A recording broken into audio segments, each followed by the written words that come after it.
Right, let's get started then. Good morning, everyone. Welcome to the Resources Decision Meeting. I'm Tom Wood, and I'm the Cabinet Member for Resources.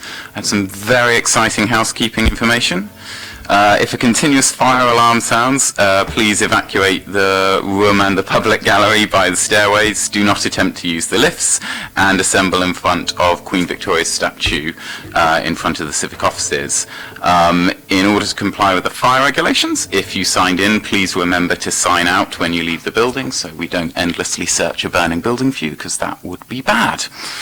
Can I draw everyone's attention to the fact that this meeting is being live streamed from a camera in a fixed location there at the back of the room. The camera will record footage of people coming up to the table to give deputations, but will only really get the backs of your heads while you're speaking. Members of the public are permitted to record the meeting on the understanding it neither disrupts the meeting nor records those stating explicitly they do not wish to be recorded. If I could ask everyone to use the microphones provided so we can hear you all speaking. And since we have someone giving a deputation, I think it would be good if we introduced ourselves. Tom, would you like to start? I'm Councillor Tom Coles. I'm the opposition spokesperson from the Labour Party. Councillor Lee Mason, opposition spokesman from the Conservative Party. Councillor Jeanette Smith, opposition spokesperson for PPP. Natasha Edmonds, Director of Corporate Services. Sue Page, Finance Manager. Claire Looney, Commissioning and Partnership Manager. Vicky Pletas, Democratic Services. Fantastic. And we have one deputation request, which I hope that you are Dr. Alan Burnett. Fantastic. Do I do that before I do the blurbs with apologies and stuff? Or? Apologies for absence and then declarations of interest, please, Chair. Cool. Let's do that then. Do we have any apologies? I don't think we do. Excellent. I'm planning to leave early. I know other councillors feel the same. It's having the meeting at the same time as a Holocaust memorial, especially when many of the HIFA committee members are attending there. I know the chairman of the European Cities Twinning Association would have liked to attend this, but he is going to be there instead. And Donna had the same thing, so I think it's a complaint that we shouldn't have meetings clashing with important memorial events such as this that the council are organising, and that I will be leaving early. Yeah, that's a good point. I didn't realise myself until this morning, and then I did and thought, yeah, that's really not a good clash, so I will take care to avoid events like that in future. But it's a good point, and I will try and get us through this as quickly as we can so we can get to the end before you have to leave. Do we have any declarations of interest? Just one, Chair. I'm actually employed by Hampshire Branch Unison. Although it's not for this item, it's pecuniary interest. Okay, cool. Thank you very much. Since the Sydney Committee have a completely separate from the council and a paid membership, I am a paid member of the Sydney thing, and I'm vice chairman of the HIFA for my sins, and I'm involved in the other committees as well. Thank you, lady. Thank you. Any more? Excellent. Right, let us go on to item 3, international relationship strategy. I think it might be beneficial to hear the report and then take the deputation. Would that be okay with you? Yeah.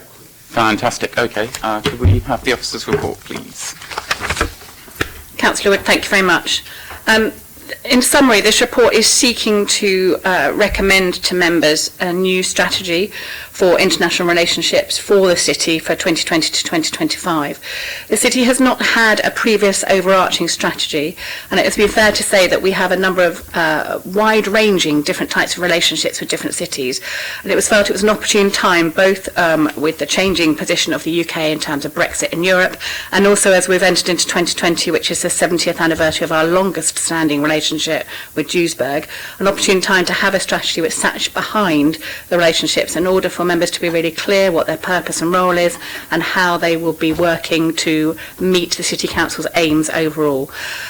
The recommendation is basically twofold in order to hopefully to adopt the report, but also to consider the role of the Twinning Advisory Group, As background, we have had a number of discussions at length, and as a previous report was brought to Resources Committee following an audit report, and it has taken a little bit of time in order to pull the strategy together because of that changing international scene. We wanted to ensure that the Council's relationships with our cities were clearly understood and that the purpose of those relationships was clearly articulated. The fuller strategy is in Appendix A, and what we have also tried to do in Appendix B is to define the existing relationships, which from our point of view are variable because there's a twinning relationship, a sister relationship and a friendship city relationship. Whilst historically we have seen differences between those types of relationships, it would be fairly, I think, normal to say that most of the cities we have those relationships with don't necessarily see the refinement between those different types of agreements. I'd be very happy to take any questions or detail anything specifically that you wish, but the purpose will be to re-establish the Twinning Advisory Group, to reactivate it. It never stopped, it just didn't have meetings for a short period, and then that is used as a mechanism by which to have discussions about the nature of the type of works that are happening with the twin cities and other cities where there are relationships, in order, because especially now the work covers a number of departments within the council. It sits some of the ceremonial and the civic side obviously sits within culture, leisure and regulatory services, but other elements sits within resources and economic development. So we thought the strategy would also be a way of bringing together to ensure that all services and officers are also working towards the same goals. Thank you. Marvellous. Thank you. Before we get into the questions and debate, then I'd like to hear the deputation. Dr. Burnett, would you like to come up to the table?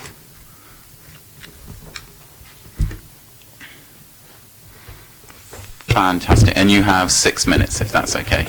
Okay, I won't take 6 minutes, but because you've got to leave early, I think.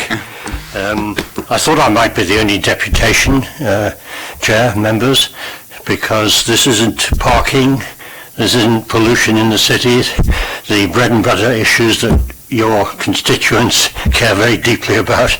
But personally, I think this is an important issue. Portsmouth is a major city in the UK. It's, some would say, gateway to Europe, strong international links, started by a very far-sighted Royal Naval officer in 1950 with Duisburg. Anyway, I'm Alan Burnett. I'm here to speak for myself. I have been involved with some of the twinnings in the past, and it's been an honour to go to some of the cities and to foster links with our friends across the world. I'm also president of the Portsmouth Pensioners Association, as some of you may know, and I will refer to our links with in Ethiopia in a moment. I'd like to support the strategy because it is important. It's not a local domestic issue, but it's important because our economy in Portsmouth is intertwined with the global economy, and leaving the EU, in my opinion, does pose some challenges. I think it's very important for our ferry port, and not to say the university, and some of our major companies. I'm sure you know them as well as I do, Airbus being one, European satellite making. These are important parts of our economy, very high-skilled jobs, and anything we can do to help them, and I think fostering international relations is one way we can help. And I am pleased to see in the report, Chair, mention of peace and friendship, because I think at this time in our history of Europe and elsewhere, we need a bit of peace and friendship. So whatever else twinning and international relations does, I think it can help, particularly amongst young people, if I may say so, looking to the future. I'm sure the kids from Admiral Lord Nelson have really learned a lot visiting Mysuru. So our twin cities, Chair, Duisburg, I once ran the Ruhr-Rhine Marathon and upheld the traditions of sport in Portsmouth. Great city, very different from ours, but it's been a very fruitful link, and I hope it can continue, particularly this year, which is an anniversary year for that twinning. Caen, started by N. Gibson, then leader of the council, a very good move because of our links through the Brittany ferries and so forth. And Mysuru, an unlikely twinning, but I don't know, you ever heard the story of how it started? Very interesting. I haven't got time now, but it was one bloke came from Mysuru, came over to London. He was looking in an old second-hand bookshop. He saw P, Portsmouth. Portsmouth, Admiral Togo, Admiral Nelson. and he came down here, Mr. Akira, and he started it. It's quite by serendipity, if you like, but it has been successful for young people, I know. Anyway, can I just make 3 points, Chair, briefly? One is the university, fantastic foreign students, international students, and Goodland, the economy of Portsmouth, like it or not, is bound up with the university today. And international students are a very important part of their work. I don't see any mention of the Navy, however, Chair. I just wondered, has the Navy a role? I mean, I don't know what our aircraft carriers are going to do in the future, but they're probably going to pay some courtesy visits around the world, are they not? I don't know what else they're going to do, but anyway, they're going to be there and they're going to be going to parts of the world. I just wonder whether there's any opportunity for working with the Navy as well as the university. Secondly, organisations and the cultural links. I mentioned Portsmouth Pensioners. We are twinned with IPNA, which is the older people's organisation in Ethiopia, and we have a little clinic, and it's called a Pompey Clinic, and we help to fund it. And if you want to read more in our magazine, you can find out how it works and some nice pictures of what it does. So it's a little clinic run by older people, for older people, and as I said, through donations and fundraising, we send some money out. It's run by a retired nurse and does the basics. There's no NHS, no pension system in Ethiopia, as you can imagine. So that's an example of an organisation that has international links, and I think, Chair, there might be others. I'm sure there are others in the city who perhaps someone could do an audit of organisations and the links they have. And lastly, there are a lot of individuals in this Portsmouth. I'm sure you know some, I certainly do, who are internationally minded and active. There are two people, even in my little street where I live. One goes to Japan she used to have a studio in the studios down in Old Portsmouth. She's now moved to Fort Cumberland. She does Japanese linen making and dyeing, and she goes to Japan. She has links with an industry in Japan and here in Portsmouth. And a woman who happens to be German, but she's married to an Englishman, or Welshman actually, and she is an international businesswoman selling musical instruments and music throughout the world in a Californian-based charity. She's flying off all over the place, but she's here in Portsmouth. She lives here, and if she left, I would be really sorry, because she's chosen to be in Portsmouth, in Southsea, and with all her links. So, Chair, my suggestion is that somebody prepares some sort of audit of the people and the organisations in the city that perhaps have links across the world, but I wouldn't underestimate the importance of our twinning, and I hope long may it continue with the backing of elected members and the work of officers. Thank you. Thank you very much for that. That was interesting and informative, and I appreciate the suggestion. I think there'll be more in the meeting that you'll find helpful. Before we get into the discussion, I am going to, I think I know what you're going to say as well, Lee, but I am going to come to you. I have to give full credit to Councillor Mason, because he's given me several kicks up the arse about twinning advisory, and that it needs to get going. And he's quite right, so all credit goes to you for that, Lee. And at the moment, it is my intention to put in an amendment to this report, which I think will please you a great deal, to include a specific recommendation about inviting representatives from all the twinning associations into Portsmouth. And although I'm intending to amend that later, that very much comes from your suggestions. So fair credit to Lee. With that, questions, comments? Members, Lee, your hand was up straight away. Yeah, comments. I have got a very, very long thing sent in from the chairman of the European Cities Twinning Association. Rather than read it all out, I'm just going to incorporate some of it into my bits and pieces, but I think this strategy will be going forward to the TAG, so there'll be another opportunity to meet there. And I think the last TAG meeting was actually while I was resource chairman, so it has been in abeyance for some time. He does overall welcome the report, because it does mean that the council and its officers are required to do things and attend the meetings of the various twinning committees, which he does welcome.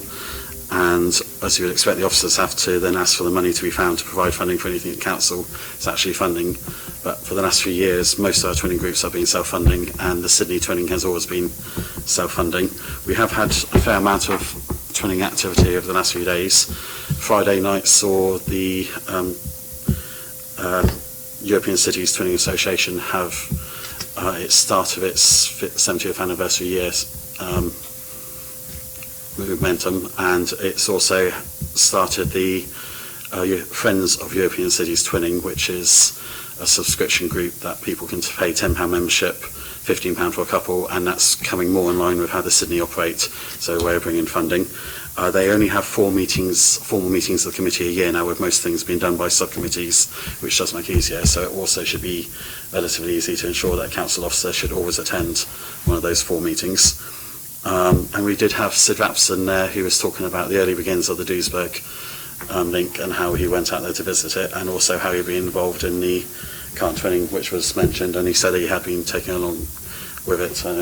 Alderman Burnett mentioned about the early days being started by in Gibson, but Sid Rapson was happy to tell us about how he had been involved as well. And also got to pay tribute to Councillor Udy, who was very good at coming along and helping with stuff.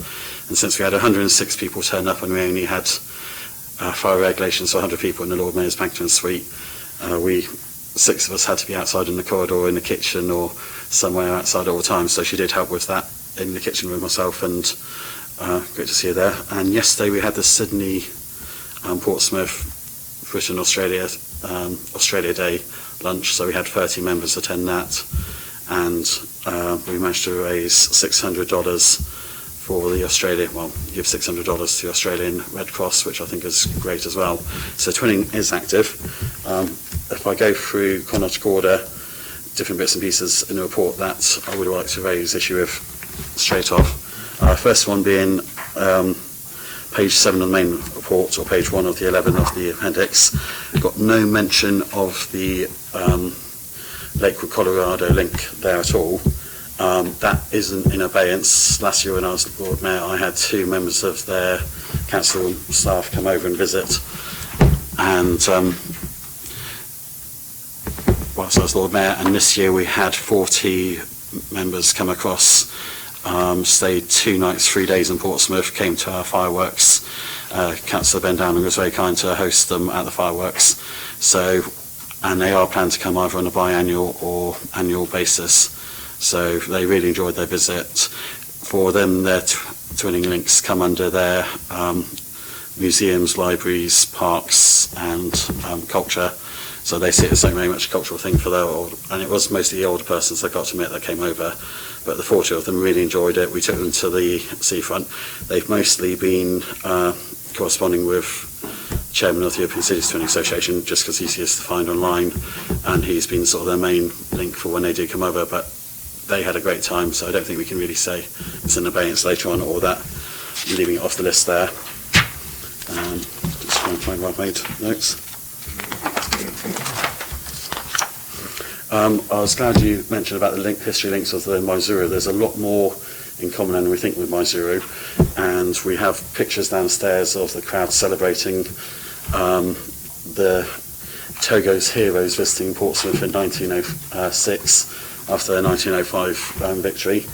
The Portsmouth agreement was actually signed in Portsmouth, New Hampshire in America, so it wasn't signed here, but it does have a link in through one of our other twin cities, and Togo's connection is very big.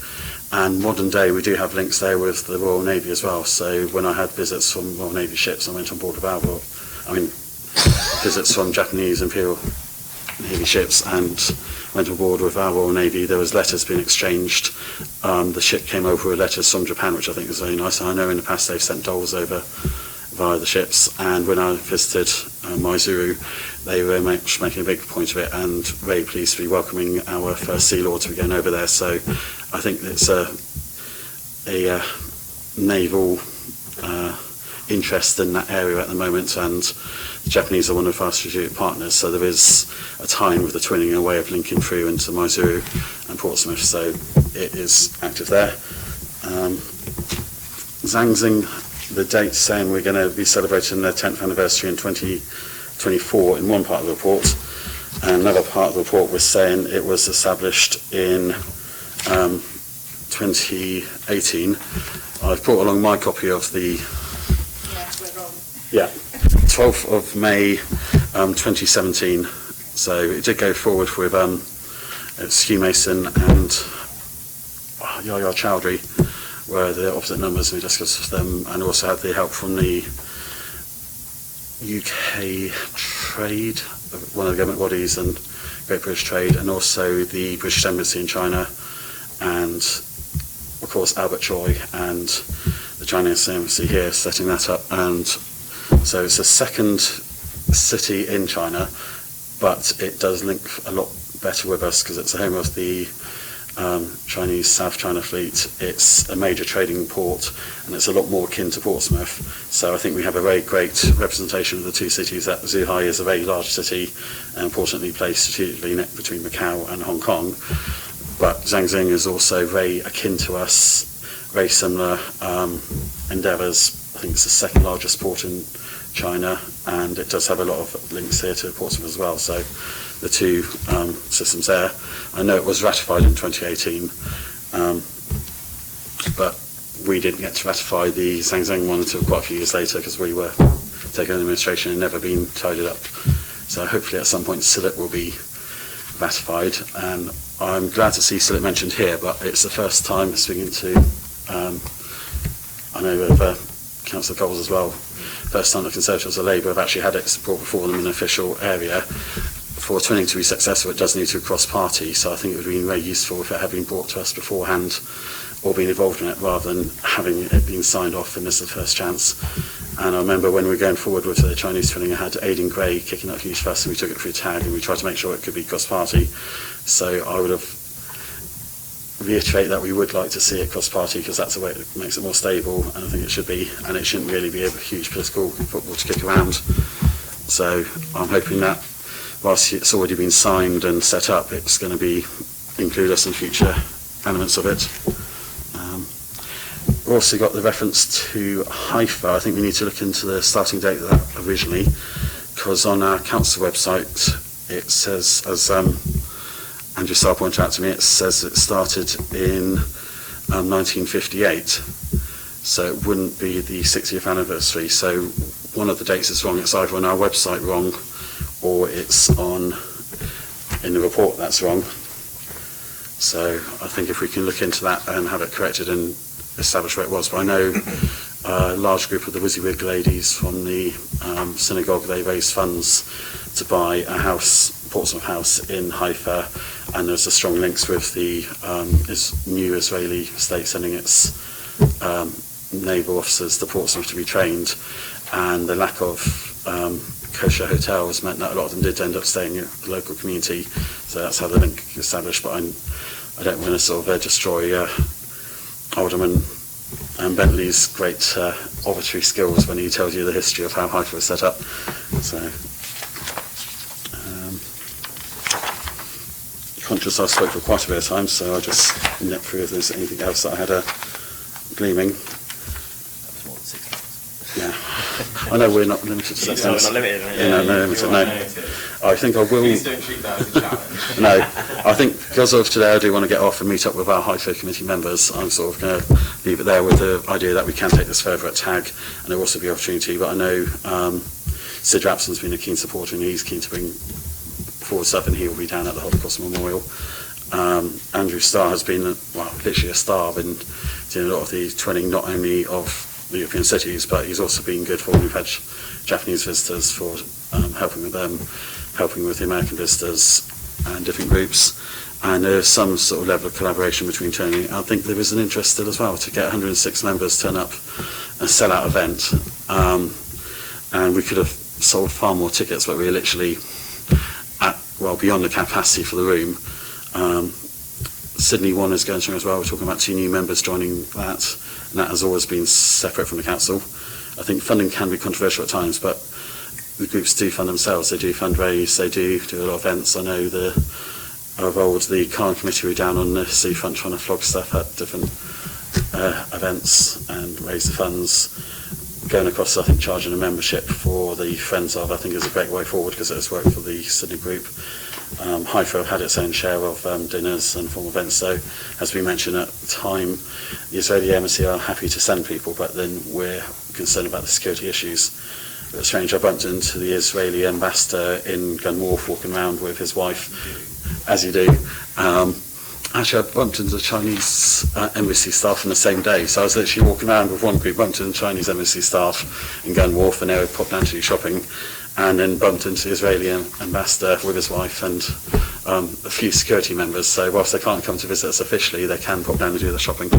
Hopefully the news don't quote that way, is that? Well, they won't be coming here, they'll be off to Bicester instead. But I think there is a keen interest in links with us, and hopefully Twinning has a great future to go forward. Thank you very much. Councillor Smith, you had your hand on your button. Thank you. Sorry. Just to sort of clear up 2 things, I believe, and I might be corrected, that SELAP went to full council. So there was cross-party working on that one. And Lakewood and Colorado Friendship Link is actually in the report as well. So, Second appendix B, not in the main appendix. okay, well, whatever. But SELAP did go through the proper process, so that's one thing. I fully endorse the report, and it's quite comprehensive, but I do have concerns.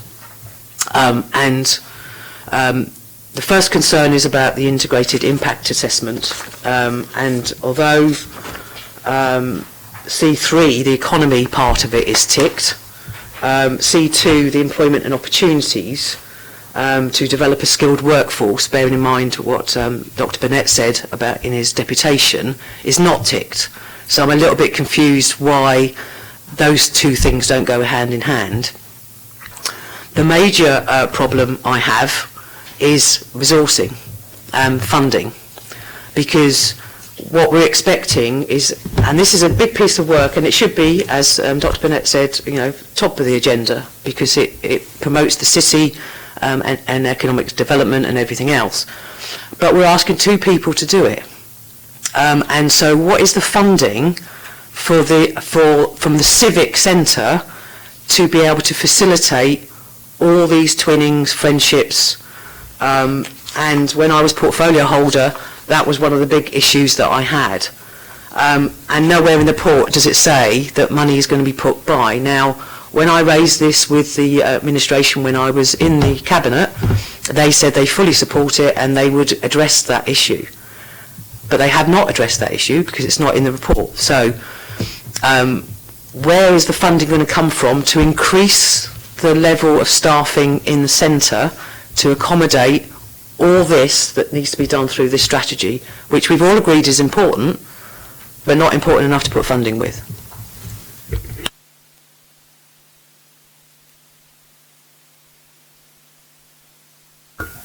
Councillor Wood, thank you. And Councillor Smith, I do apologise. This was the first IIA I'd done, and I'll be completely honest, and Vicky will understand, it's been a bit of a nightmare, the physical form, so I do apologise. Clearly, C2 should be a yes, and there should be a reference to how, for example, things like the Select Area 1, which is looking at specific economic development impact assessment, economic impact in terms of developing and supporting Portsmouth-based businesses, Select Links, it is referenced properly, so that I will stand up and say I do apologise, that's completely my error. What I would suggest is that as we do reports going forward, perhaps there's an update on the strategy or where it's done in terms of the monitoring, that we can make sure the impact assessment is more accurate going forward, and I apologise for that. That's okay, it's the first one I've seen as well. I didn't even know we had integrated any impact assessments, so thank you for that, and the rest of it is fine, it's just that with C2 and C3, that's fine.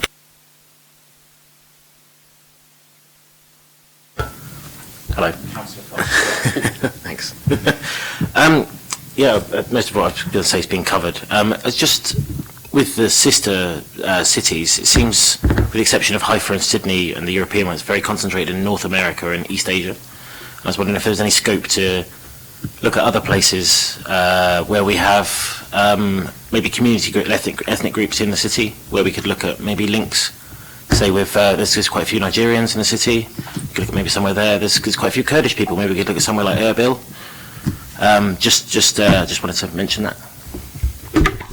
I'm happy to take that one. I think that's a really good point. I think one of the good things about strategy is then allowing us to sort of look at this a bit more whole and where are we missing out. I think twinning, certainly in the past, has very much been driven on when there's been conscientious citizens that are willing to take forward the energy of driving it forward themselves, and that's where it's come from, rather than looking at where would be good to include. We do have a large number of requests, sometimes once a fortnight, getting requests from different places around the world, or groups within the city trying to have twinning set up. I know, I've forgotten his name now, former leader of UKIP in Portsmouth. I wouldn't know that. No. It's gone from my head. But he was very keen that we should have a link with Poland due to the history there and the Polish refugees coming over from Tsarist Russia and escape.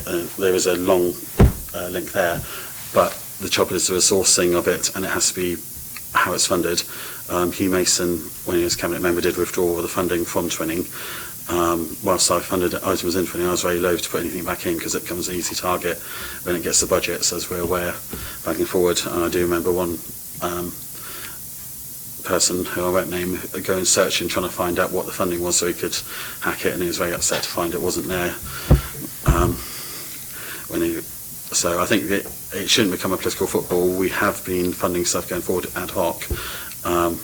Whilst I'd like to see funding named, I can see how it can then become a risk for whichever party is in opposition to always use it as an easy target in their budget. Yes, Tom? Sorry, I meant to mention about Lakewood, Colorado as well, because obviously in the Appendix B it does say that we believe it's fallen into abeyance, but I did check their city's website, and we are listed as a sister city on there still, and they've named a playground in their city after us, so it's in their minds, I think it's still something that's going on. And as Councillor Mason mentioned, we had the visit, was it last year? Year before? November last year, they did come over. 40 of them, so it's... We can amend the report, but the appendix, can we do anything about that? Can I ask that we put some reference to Colorado in Appendix A? More than happy to, if you like, keep Appendix A as, Appendix B, if you like, which is the list about Portsmouth Twinning City and Friendship Relations. It's an ongoing briefing paper, and we can make updates and changes in there to make sure it's accurate. And I do appreciate members' reference to various documentations. The difficulty is when we go back and look historically, I'll take back the one about the HIFA link, because the documentation we found historically in the archives gives us one date, but obviously if you're coming back with other information, it gives us another date. It's slightly about at what point do we take the dates from.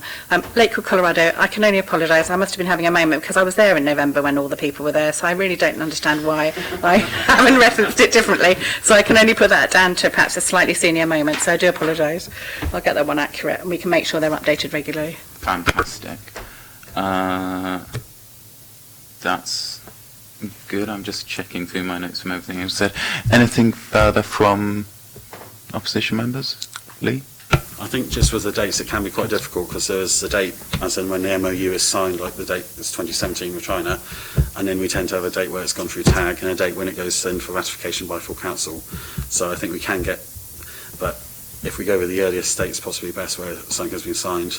Like I know with the Missouri one there was several visits and there was 2 years of work to get to the point where we did sign the twinning thing. So I think the earliest date would make a great deal of sense, and then the earliest one that we're aware of if there's lots of things and we can't find records of early meetings and things. That seems sensible. Jeanette? Yeah, could I just have a response about the budget? Yes. Funding. So at the moment, we are funding solely through the portfolio reserve, and I have taken care that when there's funding needed for that to always make sure I give that as a priority. I was very much leaning towards the idea of putting it into the budget, but I actually I follow the same logic that Councillor Coles and Councillor Mason raised, that it does then become a bit of a political football to try and get cut every year at council. That then puts us back in the same place that having been cut, there's potential to fund it from the portfolio reserve. If there's universal support from the opposition parties for it staying in the budget, I'd be happy to go and explore that. I just wouldn't want to give it a source of funding and then have it taken away at full council. But it feels like everyone likes the idea of it being in the budget rather than having to be funded ad hoc, and that would be my preference. Am I reading the room right? Well, my point was that the actual centre should be funded properly. So you need more than 2 people to be able to do this strategy on that bit.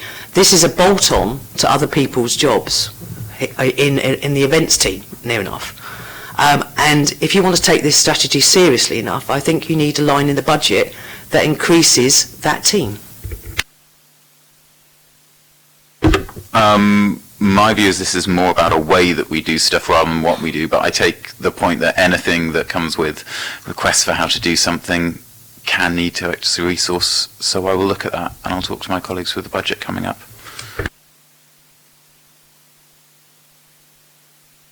I don't think we've got any plans to hatch it out the budget, but I do know one of your members might try and do that once they're back in opposition again at some point. Or possibly still while you're in power. I'll look forward to that fight.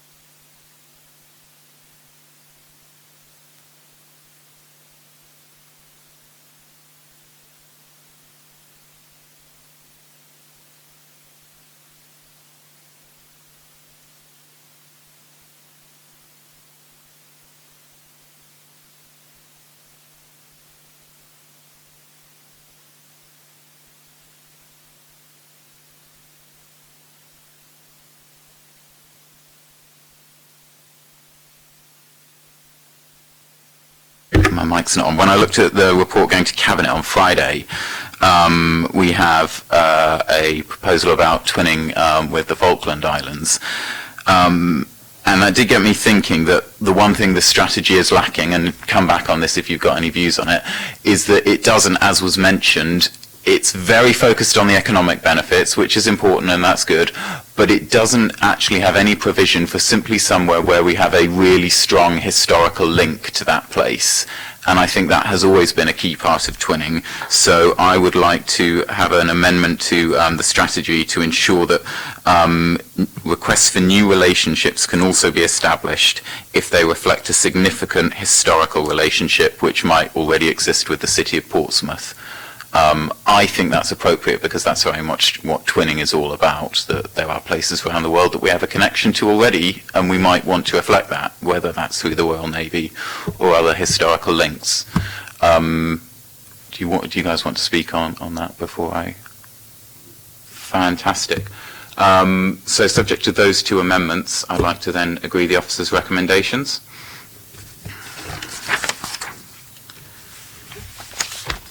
And I believe that takes us to the end. That's all we have. Marvellous. Thank you everyone for coming, and we'll see you all next time.